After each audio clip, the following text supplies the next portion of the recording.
ಒಂದು ಕಡೆ ನಂದಿಯಲ್ಲಿ ಶಿವರಾತ್ರಿಯ ಭೋಗನಂದೀಶ್ವರ ಸ್ವಾಮಿಯ ಜಾತ್ರೆಗೆ ಸಿದ್ಧತೆಗಳು ನಡೆಯುತ್ತಿರುವಾಗಲೇ ದೇವಾಲಯದ ಆವರಣದಲ್ಲಿ ನಾಗರ ಹಾವೊಂದು ಕಾಣಿಸಿಕೊಂಡಿದ್ದು ಭಕ್ತರಲ್ಲಿ ಆತಂಕ ಮೂಡಿಸಿದೆ.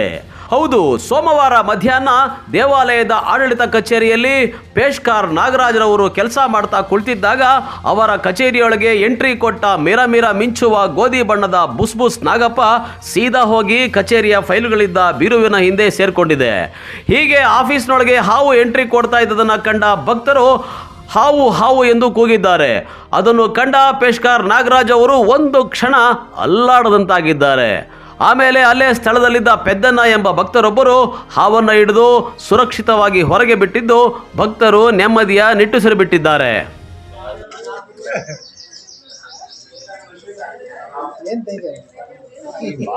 ఏం పెద్దన నువ్వు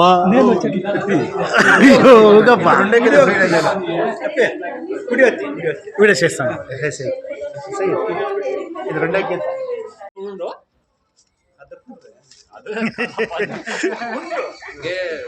కాదు పూర్తి ఎవరు ఎక్స్పర్ట్ తీసేటి చెప్తాను అప్పే ఎత్తుకొని పద ఆకలి పరిస్థితి సంచిలోకి ಯಾಡನ್ನು ಇಡ್ತಾಮ ಎತ್ಕೋ ಸೇಫ್ಟಿ ಇದೆ ಸಂಚಿಕೆ దానికి ಇದೆ ಸೇಫ್ಟಿ. ಏನಾಯ್ತು, ಹಾವು ಹೆಂಗ್ ಬಂತು ಏನಂತ? ಶ್ರೀ ಯೋಗ ಮತ್ತು ಭೋಗನಂದೀಶ್ವರ ದೇವಸ್ಥಾನದಲ್ಲಿ ನಿನ್ನೆ ಸುಮಾರು 3:45 ಸಮಯದಲ್ಲಿ ಕಚೇರಿ ಕೆಲಸ ಅಲ್ಲಿ ಮಾಡುತ್ತಿರೋ ಸಮಯದಲ್ಲಿ ಆಕಸ್ಮಿಕವಾಗಿ ಒಂದು ಗೋಧಿ ನಾಗರಾವು ಪ್ರತ್ಯಕ್ಷ ಆಯಿತು. ಆಗಿದ ತಕ್ಷಣ ನಮಗೆ ಒಂಥರ ದಿಗ್ಭ್ರಮೆ ಆಯಿತು. ಏನು ಶುಭನೋ ಅಶುಭನೋ ಅಂತ ಏನೂ ಗೊತ್ತಾಗಲಿಲ್ಲ ನನಗೆ. ಆಮೇಲೆ ಸಂಬಂಧಪಟ್ಟ ಆವಾಡಿಗರನ್ನ ಹಿಡಿಯೋರನ್ನ ಕರೆಸಿ ಯಾವುದೇ ರೀತಿಯಲ್ಲಿ ಅವರಿಗೆ ಅದಕ್ಕೆ ತೊಂದರೆ ಆಗದಿದ್ದಂಗೆ ಸಾಯಿಸದಿದ್ದಂಗೆ ಅದನ್ನು ರಕ್ಷಣೆ ಮಾಡಿ ಮತ್ತೆ ಕಾಡಿಗೆ ಅದನ್ನು ಬಿಟ್ಟು ಬಂದಿದ್ವಿ. ಹಾವು ಯಾರು ನೋಡಿದ್ರು ಮೊದಲು? ಭಕ್ತಾದಿಗಳು ಗಮನಿಸಿದ್ರು. ಹಾಗಾಗಿ ನೀವು ಆ ಸಮಯದಲ್ಲಿ ಏನು ಮಾಡ್ತಾ ಇದ್ದೀರಿ? ಆ ಸಮಯದಲ್ಲಿ ನನ್ನ ಪಾಡಿಗೆ ನಾನು ಕಚೇರಿ ಕೆಲಸದಲ್ಲಿ ಮಗ್ನನಾಗಿದ್ದೆ. ಆ ಭಕ್ತಾದಿಗಳು ಸೂಚನೆ ಕೊಟ್ಟಾದಾಗ ಆಕಸ್ಮಿಕವಾಗಿ ಕಚೇರಿ ಒಳಗಡೆ ಬಂದುಬಿಡ್ತು.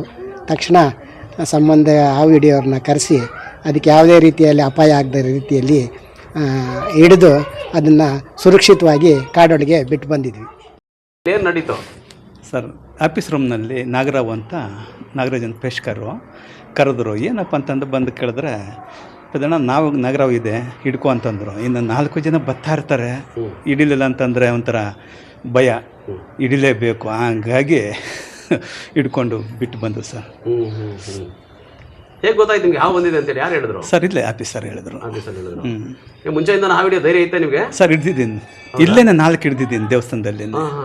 ದೇವಸ್ಥಾನದಾಗೇನೆ ಬಿಟ್ಟು ಆಚೆ ಕಡೆ ಬಿಟ್ಟು ಬಂದಿದ್ದು. ಸೊ ಏನು ಅಪಾಯ ಮಾಡಲಿಲ್ಲ ಸರ್? ಏನು ಅಪಾಯ ಮಾಡಿಲ್ಲ ಸರ್. ಆ ದೈವಿಚ್ಛೆ ಆ ದೈವಿಚ್ಛೆ ಕಾಪಾಡ್ತಾ ಇದ್ದಾನೆ. ಯಾಕೆ ಶಿವರಾತ್ರಿ ಹಬ್ಬ ಸಮಯದಲ್ಲಿ ಹಾವು ದರ್ಶನ ಆಗಿದೆ?